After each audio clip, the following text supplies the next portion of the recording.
It is Silverstone. It is 2008. And you have just come home with your packet of crisps to sit down and watch a great circuit being raced on with cars that would have been around in 2008, I think, actually, yes. So, the timing is right. The track is right. The layout is right. It just is perfect. Everything is as it should be. And yet, we don't have... Well, no, actually, we do have Craig. Craig! Well, were you gonna say you don't have me for a moment? I was wondering if we were missing something, but no, we're not missing anything. Let me go proper British, mate. Oi, bruv. You're trying to say you don't want me, innit? Right? This track is banger, right? Oh, is it banging, is it? Bruv, it is banging, bruv. Right? Absolute banging, mate. Absolutely well good, innit? I could do it properly because this is the home of motorsport, isn't it? The real home of motorsport. Oh, it is, absolutely. And one must be very happy to come back to such a splendid track. Quite right, I think. You know, this is just perfect because all the other tracks, well, they're not just cricket, are they? You know, it's quite right. Are you just going on your cricket deal? No, sir. You must know the British ways. I do know the British ways. Pronunciation. Your Irish talk is not just cricket. It is a saying here. Oh, it is Great Britannia. Well, if you're so Great Britannia, what's this then? It's a car, innit? That myself is an automobile. It is indeed an automobile, specifically driven by Aston Martin. Yeah, but specifically being driven by Felipe Paiva. Yes, a very quintessential British car, still manufactured in Britain, driven by Mr. Paiva. I should really do that in the BBC, like the BBC, like you know how you don't know in the BBC when they do like talking about people, overseas people or places, they try to make sure they really do the accentation, which comes to some really weird stuff because last year when they were getting ready for the F1 Grand Prix at Zandvoort, which is how you say it, Zandvoort, somebody decided to go with the whole BBC way and go, and today the F1 Grand Prix will take place at Zundvoort. And I'm like, excuse me? And then even the judge say it. Yeah, Like so, Advert. you know, so it's They like... said, this isn't like Zandvoort. Lucille and Art McEwen. Ada, Alan, you know, stuff like that. It's crazy. I'm not going to do that today, folks. I'm not going to do that today. A lot of people would love that if I just went to like a received pronunciation broadcast. You know, maybe for another time. Maybe for April Fools. I don't know. maybe for April Fool's. Dude, when is April Fool's? Are we even? Is April Fool's even on a next week? Yeah, it's on a Monday. I'm not gonna do. Yeah, I have a dress or I have a suit fitting to go to, so I'm not gonna be able to do that. And also, it's Easter Sunday next week, so yeah, we're not gonna be broadcasting next week. Because it's Easter. Exactly. I'm gonna be too busy eating chocolate. Yeah. Okay, anyway, there is some qualifying going on. Yeah, there is actually some qualifying. We were just looking at Felipe Paiva do his first flying lap as Liam Lysel chasing Adam Sales, who's just screamed out of nowhere and is currently putting everybody else to absolute shame as of right now. Through bridge into the old section that no longer is raced, which is disappointing me. Very disappointing. You know, I do miss this because just the way Bridge set yourself up into Brooklands, Luffield, and Woodcop, it's really interesting, especially Brooklands, because it basically just makes it almost like a double left, which it is like a hairpin, like a double left already. On the I still call it the new circuit, Rob. It's been around since 2010, and I still call it the new circuit. Yeah. Am I the only one that does this? No, I do it as well because the new one is still terrible. Such a shame. It's so we still have Jack Pittis out there in the GT2. I want to say I think we lost. Who was the man after last week? The Atvo maker. Oh, Thyssen. Yeah. Yeah. I believe he's called it a day for the moment on the Proto-GTs. Yeah, well, we've got Ethan Mast still. We've got Seth. We've got Christoph. We've got Pittas. We've got Steve Cahill. Why do the oh my goodness. GT1s and 9 GT2s? Yeah. Yeah, nine prototypes and 9 GT2s. That is a recipe right there. Recipe for appetite? Or recipe for destruction? Recipe for appetite. So it's an expanded GT1 class. I mean, I'd be happy about that. Yeah, this actually feels like a proper, like this era endurance racing. As I said, it's got the right track time frame with the right cars. It wasn't WEC back then. WEC was WEC officially started in 2012. It was they had I can't even remember how far. They had the World Sports Car they had the World Sports Car Championship. I think you'll find. Yeah, I think it was World Sports Cup, World Sports Car. Yeah. No, it was actually Intercontinental Le Mans Cup in 2010, 2000. There was nothing before that. So I'm trying to work out what it was beforehand. No, it was literally WEC officially started in 2010, so it would have been other things before then. Oh, would have been some name that is probably escaping us. 2010 in the Intercontinental Le Mans Cup also did Silverstone with these cars and GT1s and GT2s. Just to let you know, a Peugeot won in LMP1. Oak won in LMP2. We have seen some Oak replicas. The Labra Competition, a French team, won in GT1, and they of course won in GT2. I'll tell you. Look. I'll put it to you this way, right? If I see any of those liveries knocking about, I'll be okay with them. Just like Cockerham's Dell livery, even though it has BMW logos on the side of it, I'll allow it. I'll allow it because it's a throwback to a proper livery at a proper time. That was the GT1, or not the GT1 result. That was the HBD result on your screen These are the GT1s on your screen. The names to watch out for are Barclaw, who is probably just going to absolutely mincemeat the track, because he has qualified 0.5 of a second ahead of everybody else. But names we'll look out for is Johnson, McDermott, Copeland, Koch in a Bleachdine. Oh, it's a full pace lap even. Yeah, old school. I keep forgetting. Stefan Hazley as well. He's pretty quick. Felipe Paiva. That's not representative of how fast he can be. So keep an eye out for him. Bjorn Ackermann has chosen to join us in his Jägermeister car, so we hope he enjoys himself. And then into the GT2s, the names to look out for are, of course, our boy Scheisseg, otherwise known as No, we're not getting that wrong tonight. What? I'm not going back after this broadcast and having Fabian rip me one in a certain Discord. And I don't mean the Proto-GT Discord. I'm not getting that wrong today, Fabian. Seth Whitaker.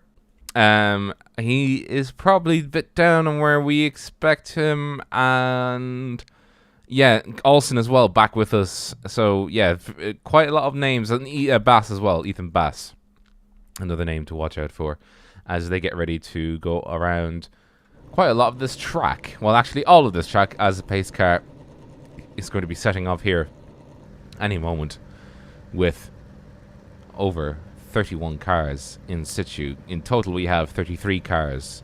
That is 9 GT2s, 15 GT1s, and 9 prototypes. Ben Herter was one of the only non-qualifiers, and he starts 15th in GT1.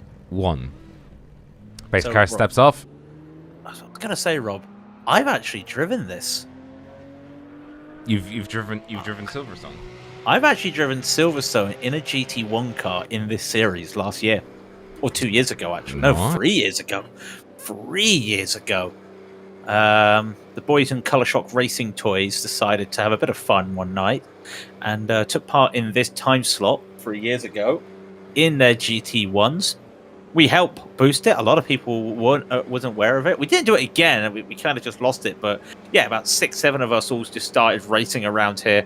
Great fun in those GT1s, just because as well you got to do a little bit of blipping with the downshifts in these cars. Not the HPDs, but we're talking the GT1, GT2s.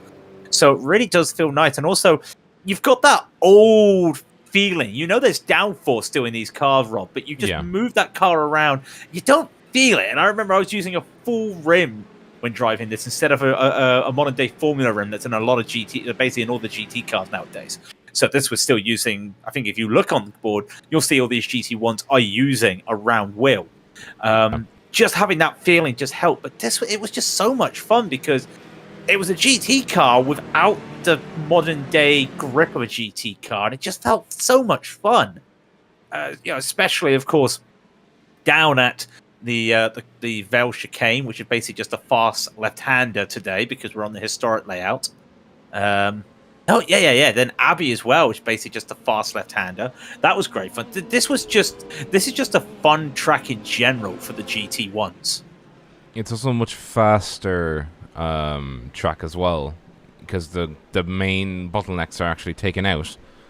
So as you mentioned before, the two corners are basically just annexed and basically turned into fast sweepers, which will be pretty concerning, I think, for these lot here. This is Scheisseg, who is probably going to look in his mirrors a lot. A fast high-speed corner in these things. Yeah, I think they may have to, hit the brakes when they come around to Abbey. Just saying, because the modern day Abbey is it's a very fast right-hander. Technically, we've just gone past what is now Sir Lewis Hamilton Straight. God, call himself Sir, does he? But yeah, we've gone past that. Down under the bridge. This is not a part of the track that exists anymore, which is such a shame. And up into Woodcote, to Brooklands, Woodcote, Luffield. in that order is the HPDs will get ready to go, and the pace car will not dart away super early, Rob, because it has to take the final corners just like everybody else. It does indeed. As you can see, here is the long sweeping right-hander that will get them onto the start-finish straight. They'll get onto the start-finish straight. The pace car is now off. And already Adam Sales says, let's just gun it. Foot to the floor. Green flag being waved by Barney as the HPDs scream down the start-finish straight into the right-hander of Cops. Everybody through nice and easily. Car going off there. That's going to be Loic, I think, in the green car. Challenged by McEwen. In through the sweepers, but in GT1 land. They are all through as well. A bit of a skirmish there as Barraclaw knew what was happening and said, no, we're not doing this one this time. And Scheisseg leading the way in GT2s as they all make it through as well. I lost you there for a moment, Rob, but yeah, everyone's made it safely through. Not sure what happened there. GT1's coming through, GT2's all safe as well. This battle in the HPD's looking good. Nice little battle at the front of the GT1s, though, because it looks like Mark Johnson's not had a very good start. He's losing position. Bob Humphrey is just getting past him as well, but on board with this at the moment. And look at what they have to go through in these cars. That is the 16 that you see going by. Sorry, the 14 you see going by. Up ahead of him is Liam Losel trying to catch on to Ryan Ware, and around they go. Very tough. The Dirty Air is fighting them at this moment, and they're just holding on for dear life. I can report as well, Ethan Bass had a mistake early in the lap with the GT2s. He's way off the pack at the back of the field. You'll have to do a lot of work to get back up and going. Stefan Hazley falling down the order. He's down 3 positions. Stuck in the middle. A lot of them are bunched up. The only breakaways are Jack Wells at the front and Barraclaw, who has put 1.6 seconds ahead of him of everybody else in this class. As to come around for lap 2. I thought I saw a bit of... Oh, Bob Humphrey's gone around. I think they keep it out the wall. Great save. I think he just lost it. Yeah, he's out of the wall, though. Yeah, that is fully around, though. Yeah. Gonna use the pit exit there. Am I losing you, or are you losing me?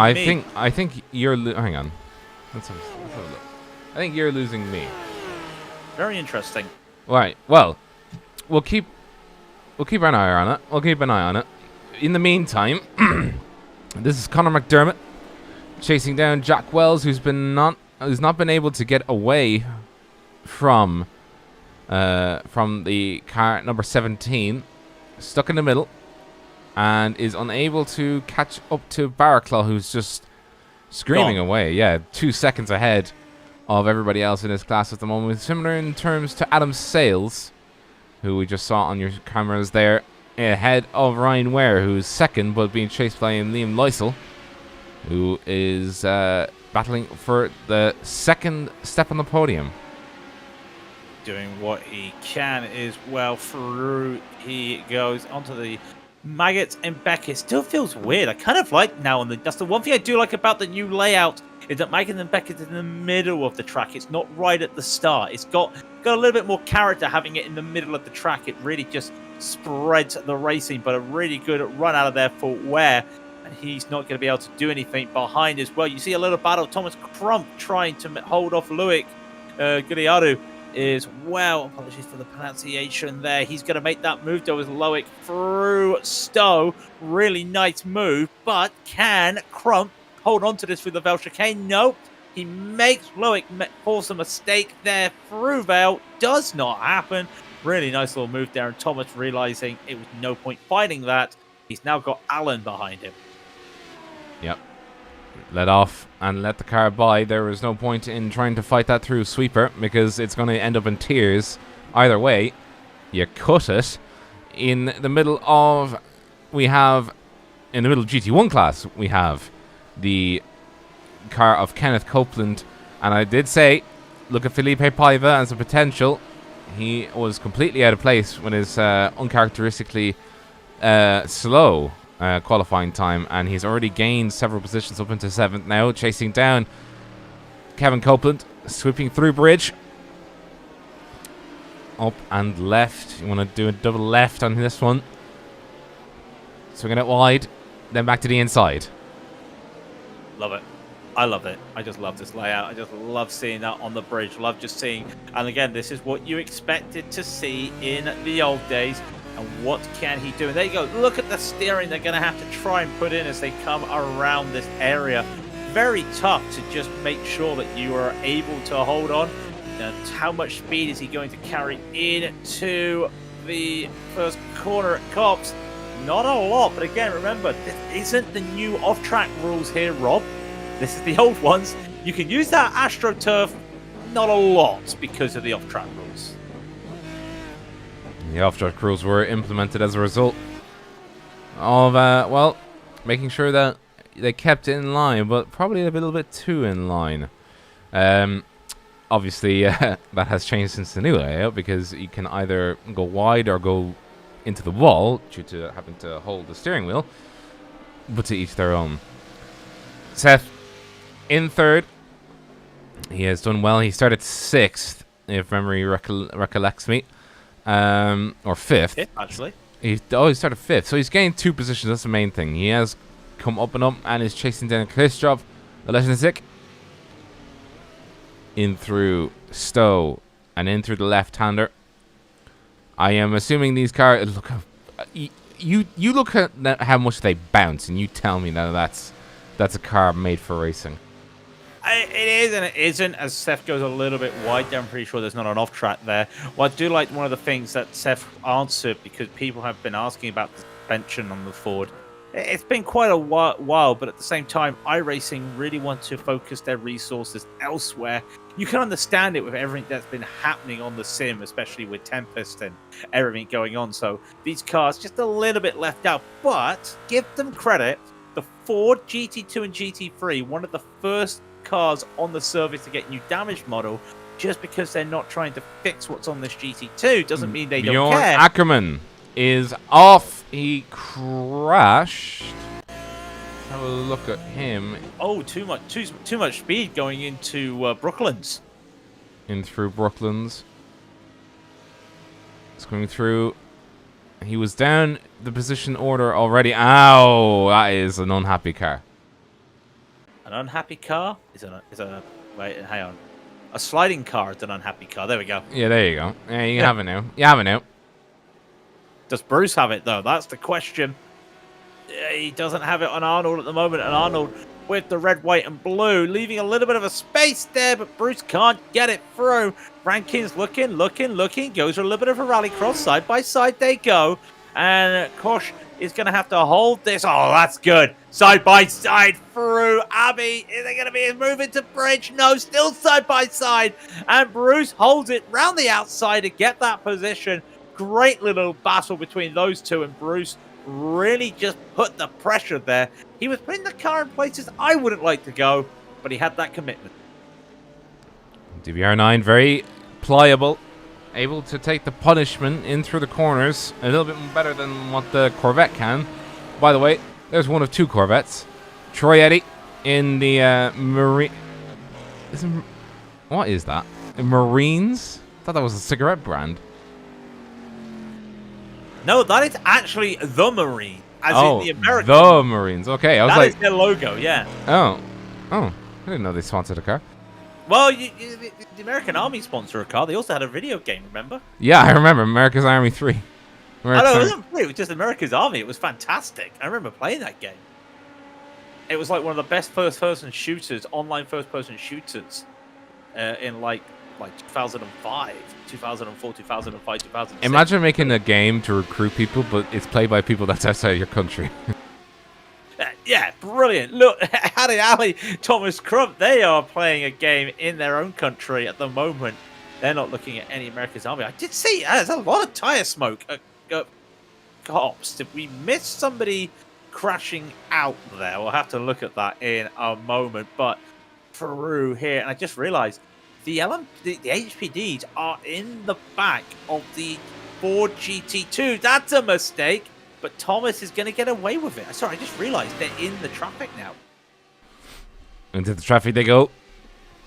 It'll be a bit of a nightmare fest, at least I would think so. And given the fact that it's traffic now is the problem. Elliot Johnson was the last one to be passed by the leader of Adam Sales, who has actually had the lesser of it, because the traffic has actually allowed Ryan Ware to catch up a little bit.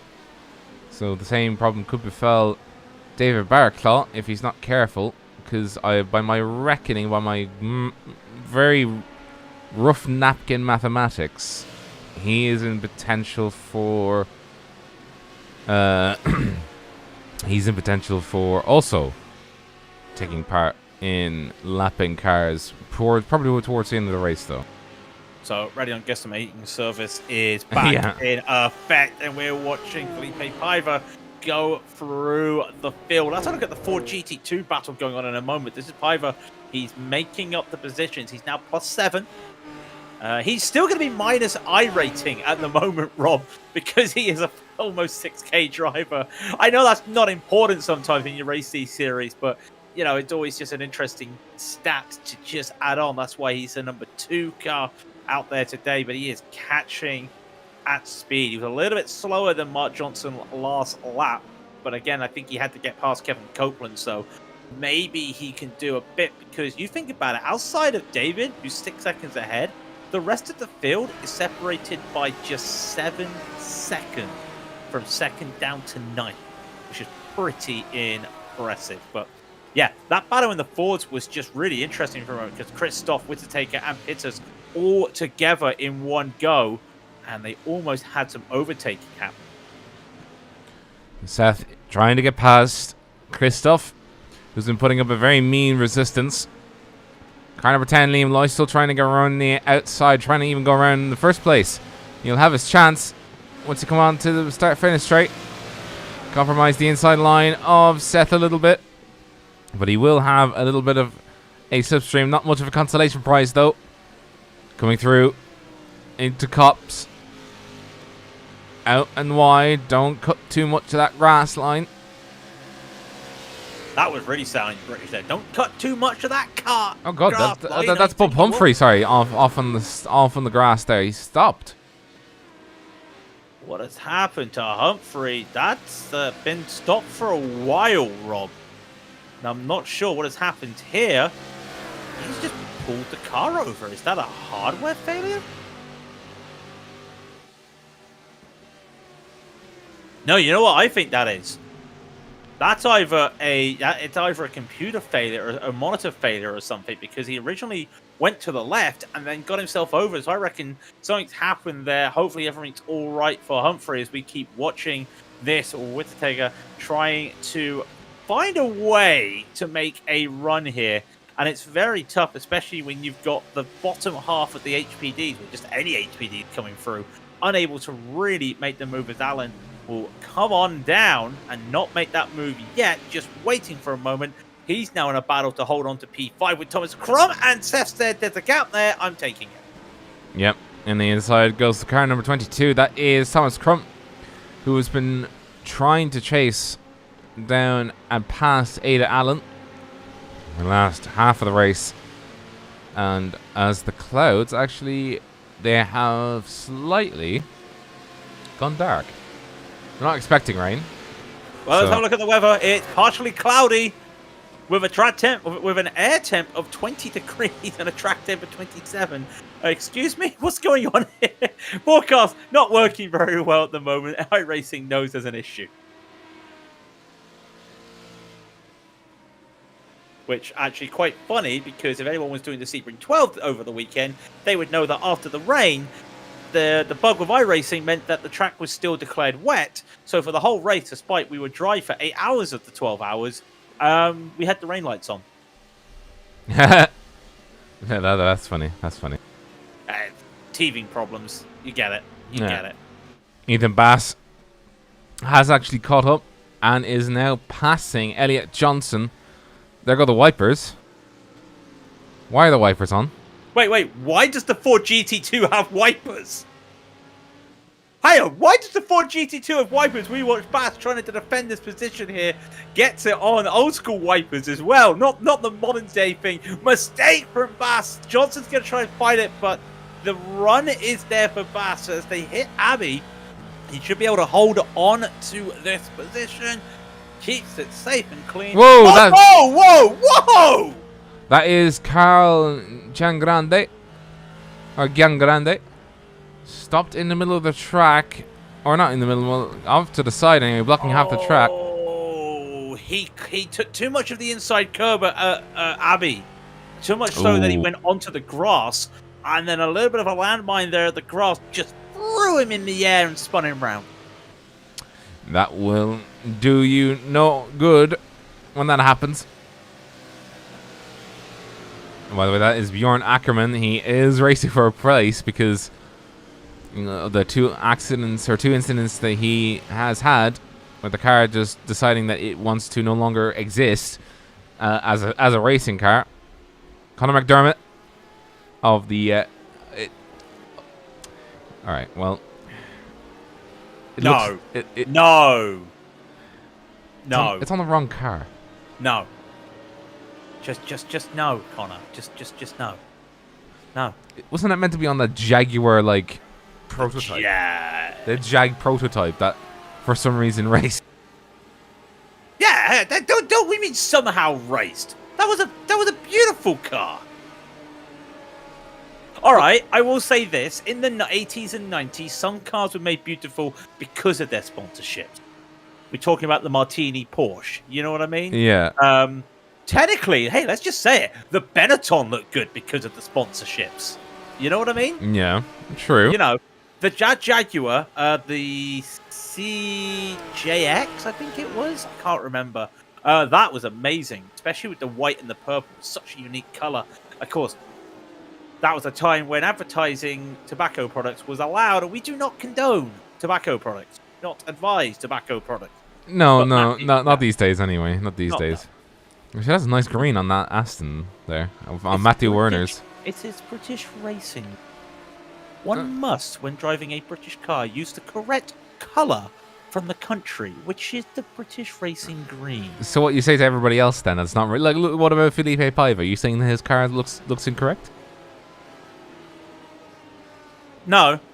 I'm just saying. You remember in the 30s when they started doing motor racing? Yeah. Or the 40s, sorry. They started doing motor racing. You had to drive with a colour that was your nationality. Your car had to be the colour of your nationality. So because the French took the blue, and I think the red went to Spain or something, the British went with British racing green.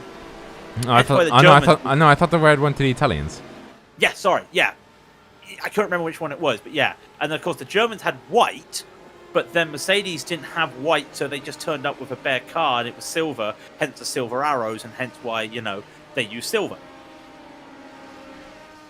Good old Germans didn't even have enough white paint, so they said silver. Just the good old days in motor racing, hence why British Racing Green is such a standard. And well, he's got a green helmet. That does count out there for something. Yeah, Paiva is going on. He is now +8 for the day, Rob, as we hit 11 minutes 42 left in the race. He is catching. He gained 6 attempts to McDermott and Warner last lap, but he's in their thing. I think he can get onto the podium, but it'll be the back of the podium as he's got to get to McDermott, and Warner. That'll be it. I don't think he's getting 10 seconds. So he may get P2 on Jack Wells. He won't get the lead of Barakov. Knock on wood, Barakov doesn't have a mistake.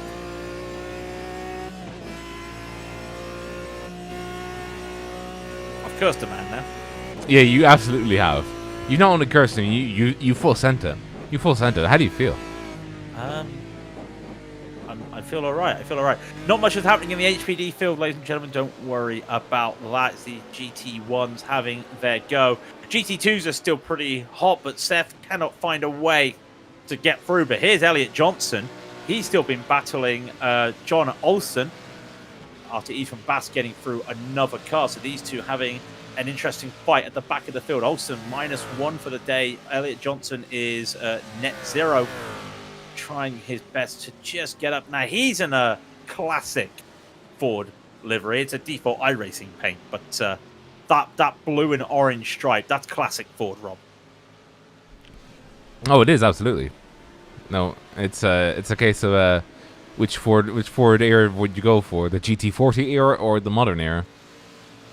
Well, I'm not gonna have a flex or a 6 degrees, but one of my customers drives a modern day Ford. It's a Mirage 720, which there was only 8 or 9, I think 7 or 9 of them. Sorry, ever made, and he's got one of them, and I've seen it.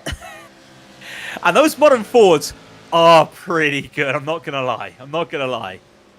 You know, nothing like the old school GTs that we see here, the GT2, and also the original, the GT40. But yeah, just the idea you can still keep that shape, and it's iconic. Similar to the Porsche 911, you still got that Porsche shape throughout the years. Yeah, but it's just a Beetle underneath.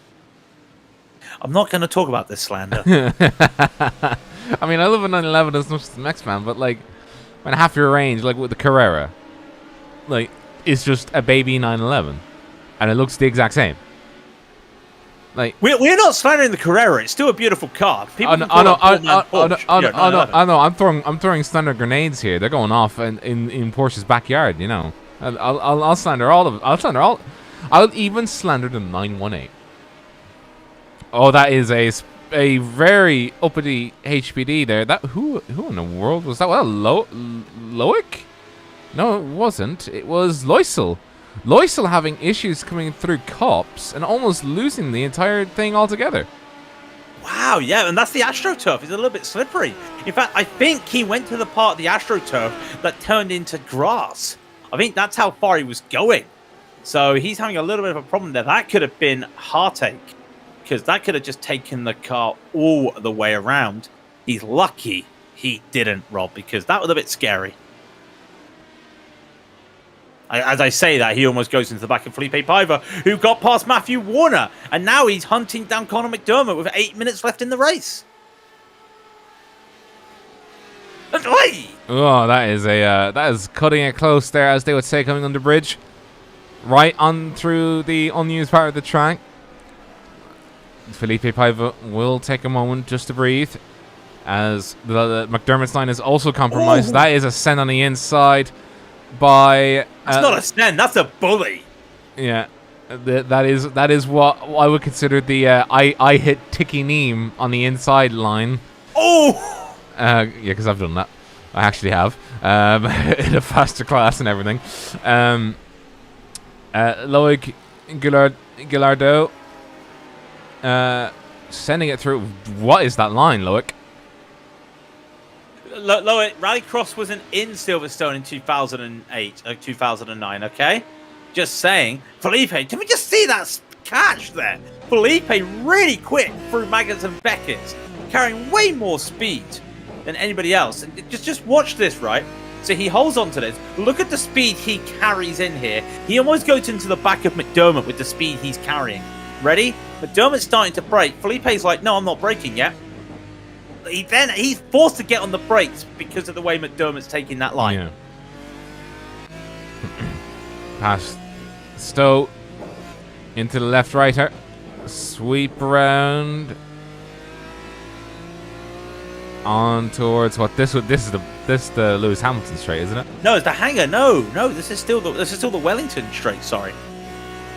Yeah, this is still this is hangar. Sorry, Wellington's on the new track. Yeah, this is. Whoa! Oh, is he going to make the move? He carries way more speed. Side by side, he's got the inside. He's trying not to hit each other. Through Priory, he makes it. That's a corner no longer existing. Gets it through Priory into Brooklands. Great little move there. Holds it there. Well, that was a bit scary, but again, go back to that, Rob, what I showed you at Maggotts and Beckett. Yeah, it's the speed Felipe carries. Yeah, he just has so much more confidence in the car. And he's just able to carry that much speed. Could he catch Jack Wells 5 minutes ago? It is possible. He has been an absolute flyer this race. Climbed, I think this is now 9 positions gained? 10. 10. He is plus 10 after a poor qualifying outing. He is plus 10. Really showing. Would have been interesting to see what he could have done with David up at the front, but it's been fun to also watch him go through this battle. Same with Seth. Really nice battle. Plus 2 in the Fords, trying his best. He's not going to do a Felipe Paiva going up the bridge into Priory. I don't think he has the downforce to be able to do a send like that. That's the one thing with these cars. Almost, Rob, you know how I go on a broadcast for IMSA Vintage and talk about how the GTOs can't make the dive because of the old brakes? Yeah, the Fords can't do that as well because of the suspension and stuff. Yeah, because you just bounce like a welling, you know. Yeah, it bounces like that, and I mean, they're probably happy they're not doing Monza combined. Oh goodness gracious, soon. no, because the amount of bouncing that you do be like a trampoline. Monza combined, no first chicane. Okay, that's fine. The Fords are going to have lots of fun. And then they get into the second chicane. Variante Del Roger, and then you just go, no, the car just no longer exists. Did you see the NASCAR trucks yesterday at COTA, where one car lost a whole rear axle? Ooh, the whole thing just came off the truck. Guarantee there's going to be at least 17 million meetings about that. It's like, oh, one of our cars lost its rear end there, gentlemen. Yeah, well, we can't have literally lost the whole rear end. That's what the Ford GT2 would do on Monza no first chicane combined. Braking for that, it would just say bye bye, just like Felipe Paiva is saying bye bye to everybody. But he cannot catch up to Jack Wells. 3 minutes and 45 seconds. He's got 3 laps, from what I understand, because the HPDs have gone through again. Yeah, he's got 3 laps, but he's going to need to gain 3 tenths each lap. It's kind of tricky. He needs that slipstream. He needs a little bit of help with the slipstream. He has a slipstream now, so he is. Barely. He's with. Yeah, well, he's in it in a second, so that's better than nothing. Yeah, that's true. By the way, he's positive iRating now. A whole 6, or the RGS says a whole 6. Oh, whoa! Watch out! This will say. Hey, guess how much iRating I gained in the Sebring 12 yesterday? 0. Guess how much I lost? 0. I was about to say 1 or 2 because endurance races, unless you like you had 2 people or something. Yeah, because it's done by your laps carried out, and we all basically did the average amount of laps, and I think only one driver gained iRating because he did a lot more than us. Really good working there on now. HPD's still battling. Do have a small battle going on as Loic trying to get on to Liam, and that's Liam at the front, Loic in the middle of that 3-car pack as they go past Jack Pittus. I don't think he's got the time to do it, Rob, because they are going through the GT2s, but with how close those GT2s are, they're both going to get bunched up here, and I believe we've had a mistake. Kewin has gone off in the HPD. In fact, oh, hello, 1 second. That's Elliot Johnson getting taken out from an HPD. No, that was a mistake. Elliot Johnson. Gee, Louise almost took out Felipe Paiva.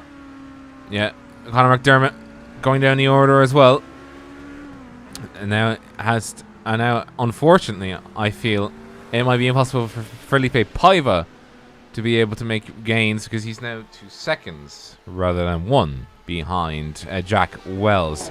As Jack Wells tries to run away very quickly away from everyone around him. McGowan 12 seconds down. Cockerham having to regain composure as well. Everybody's having to regain composure here. This is the second to last lap, penultimate. And this is how it stands. We have 1 battle for the last spot on the podium. As you can see there, that is the car number 30 of Bjorn Ackerman. Holding formation as the HPDs are trying to get around him. And they will indeed, both of them will just about, Jesus. That's not a lot of speed difference in those HPDs. No, that's actually quite interesting because the GT1s, they have been lapped. You wouldn't expect it, but the delta between the 2 classes is about 7-8 seconds, which doesn't sound a lot. It's a big one when it comes to these 2 classes because they're almost similar speed. but that's not bad. And you look at the GT2s. The idea that these GT1s are hitting the back of the Ford GT2s right now is pretty impressive because they're only a few seconds between each other. Ethan Bass trying so hard to get past Tim Junk. Going through on the inside, doesn't come on the inside in bridge, so they'll have to do it again. White flag has been waved by Barney. And there he is waving the white flag. That's Fabian Scheisseg with fuck multiple sclerosis. I do tend to agree. Loic he is going to be a fight or die, really, because it is his last chance, and that is a mistake. Into the back he went on Liam Loisel. I can guarantee you that was a mistake by him. Closing distance was just, that was a Loic mistake there, and he crunched the front of his nose and will have to settle for 4th position. And now Adam's just got a few more corners to go, but we're still watching this. Piver is trying to catch up to Jack Wells. I think it's going to be all for naught at the end. That one issue a couple laps to go could catch him out there. Adam Sells has just got a few more corners to go as he comes into Brooklands. He's going to round off Luffield. That is going to be Ben Herter saying, nope, let me out of this. I've had enough. Congratulations for the win. Adam Sells is going to take victory today by 7 seconds in the HPDs. Round he comes. Barraclough's got a few more corners to go as well. Where is Piver on Jack Wells? He's not going to do it. Yep, half a lap to go. David Barraclough coming around to complete the final lap after a remarkable performance there from him, as is Fabian Scheisseg crossing the line to finish. An absolute dominant performance by both of them as they both round out to the start-finish line. Felipe Paiva, I do not think will be able to close the distance, and he will not be able to close the distance. Jack Wells will be able to secure 2nd place. A good drive by him to do so. And Felipe Paiva, what a great drive, but what could have been if he had qualified in a better position? Well, even Bass got past Tim Jonkett on that last lap as well. So he makes a recovery drive as well. He was at the back of the field at one stage. He'll finish up with a 5th. It's not where he wants to be, but a great recovery drive to just make that move down to get that P5 in the GT2s as well. And that is, as they say, all she wrote for the boys. That was a great race. And we'll go over the results. As of right now, Adam Sales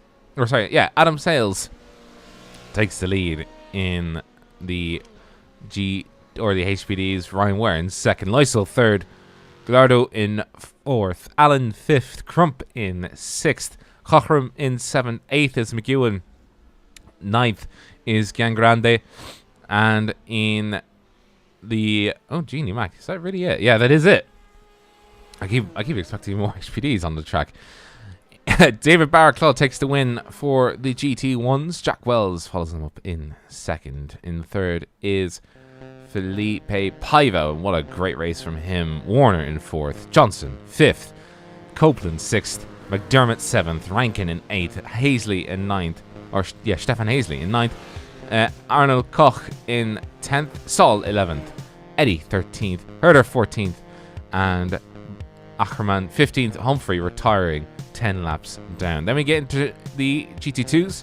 Scheisseg in 1st in the car number 1. And what a dominant performance by him.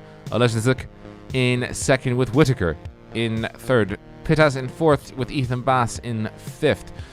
Junk in 6th. Olsen in 7th.